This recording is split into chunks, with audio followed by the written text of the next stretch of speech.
भुजबळ साहेब आमचे नेते आहेत. विथ रिस्पेक्ट मी भुजबळ साहेबांना एकच प्रश्न विचारू इच्छितो की काल परवा शासनाच्या वतीनं सांगितलं गेलं की 22,20,577 कुणबी प्रमाणपत्र या महाराष्ट्रात वाटली गेलेत असं म्हणतोय आम्ही. 22,20,577 कुणबी प्रमाणपत्र.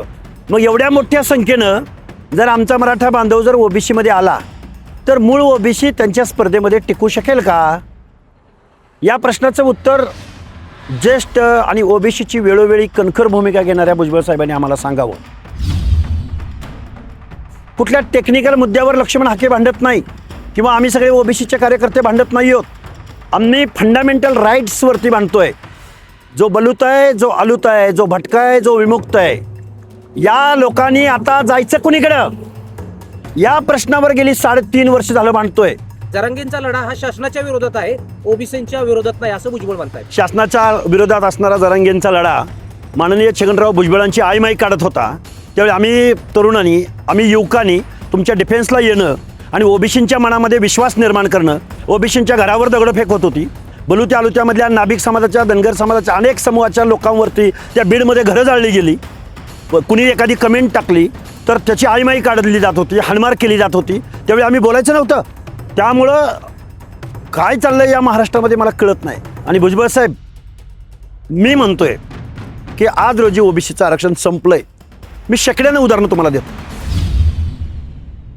या बैठकीला लक्ष्मण हाकेची उपस्थिती नाही, कुठेतरी ओबीसींच्या नेत्यांमध्ये फूट पडली अशी चर्चा आता रंगू लागली. नाही, हे बघा, लक्ष्मण हाके ग्रासरूटला काम करणारा कार्यकर्ता आहे, आंदोलक आहे. लक्ष्मण हाके नेता नाही किंवा सरकारमध्ये सामील नाही. आम्ही 1 सप्टेंबरला चलो मुंबईचा नारा दिलेला आहे आणि हजारो लाखोंच्या संख्येनं आम्ही मुंबईकडे निघणार आहोत. त्यामुळे फील्डवर काम करणं आवश्यक आहे. आम्ही घोषणा केली त्यापासून आजपर्यंत 60-70 बैठका घेतलेल्या आहेत. त्यामुळे भुजबळ साहेबांच्या बाबतीत जर नाशिकच्याबद्दल जर बोलत असाल, भुजबळ साहेब आमचे कालही नेते होते, आजही नेते आहेत आणि उद्याही नेते आहेत.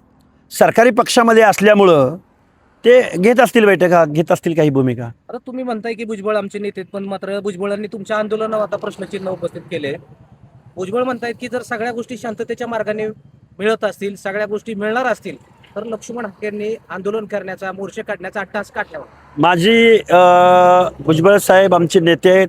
विथ रिस्पेक्ट मी भुजबळ साहेबांना एकच प्रश्न विचारू इच्छितो की काल परवा शासनाच्या वतीनं सांगितलं गेलं की 22,20,577 कुणबी प्रमाणपत्र या महाराष्ट्रात वाटली गेलेत असं म्हणतोय आम्ही. 22,20,577 कुणबी प्रमाणपत्र. मग एवढ्या मोठ्या संख्येनं जर आमचा मराठा बांधव जर ओबीसीमध्ये आला तर मूळ ओबीसी त्यांच्या स्पर्धेमध्ये टिकू शकेल का? या प्रश्नाचं उत्तर ज्येष्ठ आणि ओबीसीची वेळोवेळी कणखर भूमिका घेणाऱ्या भुजबळ साहेबांनी आम्हाला सांगावं. आणि आम्ही जो प्रश्न उपस्थित करतोय त्या सातारा जिल्हा परिषदे अध्यक्षाचं काय झालं, फलटण पंचायत समिती सभापती पदाचं काय झालं, दौंड नगराध्यक्ष पदाचं काय झालं, पुण्यातल्या ओबीसींच्या जागांचं काय झालं, फुरसुंगीच्या 9 पैकी 9 जागा एकही ओबीसी तिथं निवडला गेला नाही. आम्ही भांडतोय गावगाड्यातल्या 18 पगड जातीच्या सामाजिक न्याय हक्काच्या संदर्भात. कुठल्या टेक्निकल मुद्द्यावर लक्ष्मण हाके भांडत नाही किंवा आम्ही सगळे ओबीसीचे कार्यकर्ते भांडत नाही आहोत. आम्ही फंडामेंटल राईट्सवरती भांडतोय. जो बलूत आहे, जो आलूत आहे, जो भटका आहे, जो विमुक्त आहे, या लोकांनी आता जायचं कुणीकडं, या प्रश्नावर गेली 3.5 वर्ष झालं भांडतोय. त्यामुळे भुजबळ साहेब, आज आम्हाला आठवण येते ते हरी नरके साहेबांची.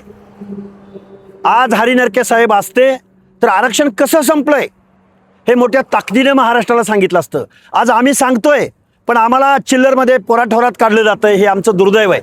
पण 1 सप्टेंबरला आम्ही लाखोंच्या संख्येनं मुंबईला जाणार. लक्ष्मण हाके म्हणतायत ओबीसीचं आरक्षण संपलं, मात्र भुजबळ म्हणतायत ओबीसीचं आरक्षण संपलेलं नाही.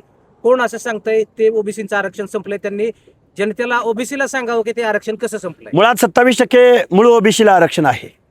बहुसंख्येनं असणारा आणि प्रत्येक क्षेत्रामध्ये प्रतिनिधित्व करणारा, जर डॉमिनेटिंग कास्ट असणारा, मजबूत कास्ट असणारा, प्रत्येक क्षेत्रामध्ये पॉवरफुल असणारा मराठा समाज जर त्या ओबीसीच्या दायऱ्यामध्ये आला तर भटका किंवा ओबीसी त्यांच्या स्पर्धेमध्ये टिकेल का? तर त्याचं उत्तर आहे टिकू शकणार नाही. आणि अशी शेकड्यानं उदाहरणं आहेत आमच्याकडे गेल्या 2 वर्षातली. त्यामुळे ओबीसीला जर त्या आरक्षणाचा फायदाच होणार नसेल तर ते आरक्षण काय कामाचं आणि ते कसं टिकलं सांगा बरं भुजबळ साहेब आम्हाला. एकीकडे लक्ष्मण हाके म्हणतायत ओबीसीचं आरक्षण संपलं, भुजबळ म्हणतायत आरक्षण संपलं नाही, मग ओबीसीच्या नेत्यांमध्ये फूट पडली. हे बघा, मतप्रवाह कुठेतरी भुजबळ साहेबांची अडचण आहे. भुजबळ साहेबांची अडचण आहे. ते मंत्रिमंडळात मंत्री आहेत, त्यामुळे त्यांना सत्ताधाऱ्यांची भूमिका घ्यायला लागते का तसं सांगितलंय का हे बघितलं पाहिजे. पण आमचं म्हणणं आहे की आज रोजी ओबीसीचं आरक्षण संपलंय, कधीही आमने सामने बसू, विथ एव्हिडन्स आम्ही सरकारला दाखवून देऊ की कसं संपलंय. लक्ष्मण हाके म्हणतायत की जरांगे माणूस ओबीसीचं आरक्षण खाऊ पाहतोय, मात्र भुजबळांनी आज एकतर जरांगेची पाठराखण केली. जरांगेंचा लढा हा शासनाच्या विरोधात आहे, ओबीसींच्या विरोधात नाही, असं भुजबळ म्हणतायत. शासनाच्या विरोधात असणारा जरांगेंचा लढा माननीय छगनराव भुजबळांची आईमाई काढत होता. त्यावेळी आम्ही तरुणांनी, आम्ही युवकांनी तुमच्या डिफेन्सला येणं आणि ओबीसींच्या मनामध्ये विश्वास निर्माण करणं, ओबीसींच्या घरावर दगडफेक होत होती. बलुत्या आलुत्यामधल्या नाभिक समाजाच्या, धनगर समाजाच्या अनेक समूहाच्या लोकांवरती त्या बीडमध्ये घरं जाळली गेली. कुणी एखादी कमेंट टाकली तर त्याची आईमाई काढली जात होती, हाणमार केली जात होती. त्यावेळी आम्ही बोलायचं नव्हतं. त्यामुळं काय चाललंय या महाराष्ट्रामध्ये मला कळत नाही. आणि भुजबळ साहेब, मी म्हणतोय की आज रोजी ओबीसीचं आरक्षण संपलंय. मी शेकड्यानं उदाहरणं तुम्हाला देतो. 25 तारखेला ओबीसी नेत्यांची बैठक विजय वडेट्टीवार यांच्या नेतृत्वाखाली होणार आहे. लक्ष्मण हाके या बैठकीला जाणार का? हे बघा, महाराष्ट्रामध्ये आम्ही 1 सप्टेंबरला ओबीसी आणि भटक्या विमुक्त जाती जमातीचा मोर्चा मुंबईच्या दिशेने जाईल. त्या तयारीसाठी आम्ही एकत्र आहोत. आमच्या भूमिकेशी जे जे सहमत आहेत ते आमच्याबरोबर येतील, किंवा आमच्या भूमिकेला कोणी पाठिंबा दिला तर त्यांचं आम्ही सहर्ष स्वागत करू.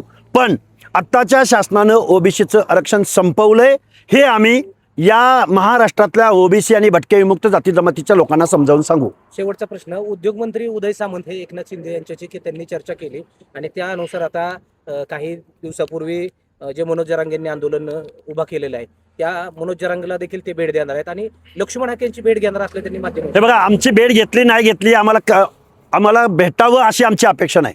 पण माननीय उदय सामंत साहेबांना आम्ही एकच विचारू, 2 सप्टेंबरला जो तुम्ही GR काढला, ते GR अन्वये जर 22,20,577 प्रमाणपत्र वाटली गेली असतील तर त्यांच्या स्पर्धेमध्ये आमचं काय झालंय ते तुम्ही आम्हाला सांगा. सातारा जिल्हा परिषदेचं अध्यक्षपद ओपनच्या जागेवर निवडून येऊन सुद्धा सकाळी 11:30 वाजता दाखला घेतला जातो आणि 1:30 वाजता ओबीसीचं आरक्षण संपवलं जातं. भुजबळ साहेब, तुम्हीच सांगा आम्हाला, तिथं एखादा माळी, एखादा धनगर, एखादा गुरव, एखादा सोनार, एखादा लोहार त्या सातारा जिल्हा परिषदेचा अध्यक्ष झाला असता का नसता? या प्रश्नाचं उत्तर खूप आमचे मोठे महान नेते आहेत, आमचे भुजबळ साहेब मार्गदर्शक आहेत. भुजबळ साहेब, सामाजिक न्यायाच्या प्रतीक्षेमध्ये असलेल्या ओबीसीची ती जागा गेली का नाही गेली? आणि जर गेली नाही असं तुमचं म्हणणं असेल तर तुमच्या राजकारणाला आमच्या शुभेच्छा. 1 तारखेचे जे आंदोलन होणार आहे, मुंबईकडे ओबीसी रवाना होणार आहे. लक्ष्मण हाके अद्यापही या गोष्टीवर ठाम आहेत. लक्ष्मण हाके पहिल्यांदा ज्यावेळी आम्ही उपोषण केलं त्या दिवसापासून ठाम आहेत. ज्या स्टेट बॅकवर्ड कमिशननं मराठा समाजाचं सामाजिक मागासलेपण नाकारलं, केंद्रीय मागासवर्ग आयोगानं नाकारलं, सर्वोच्च न्यायालयानं 650 पानाचं जजमेंट देऊन नाकारलं, आणि तरीसुद्धा कुणबीकरणाद्वारे, हैदराबाद गॅजेटद्वारे माझा शासनाला सवाल आहे, तुम्हाला महामानव डॉक्टर बाबासाहेब आंबेडकरांचं संविधान प्रमाण आहे का हैदराबादचं गॅजेट? हैदराबादच्या गॅजेटवर तुम्ही कोण मागास आणि कोण फॉरवर्ड हे ठरवणार तुम्ही? हा लोकशाहीचा अपमान आहे, संविधानाचा अपमान आहे, बाबासाहेबांच्या सामाजिक न्यायाच्या तत्वाचा अपमान आहे. हैदराबाद गॅजेटवर तुम्ही आरक्षण ठरवता, हा संविधानाचा अपमान आहे.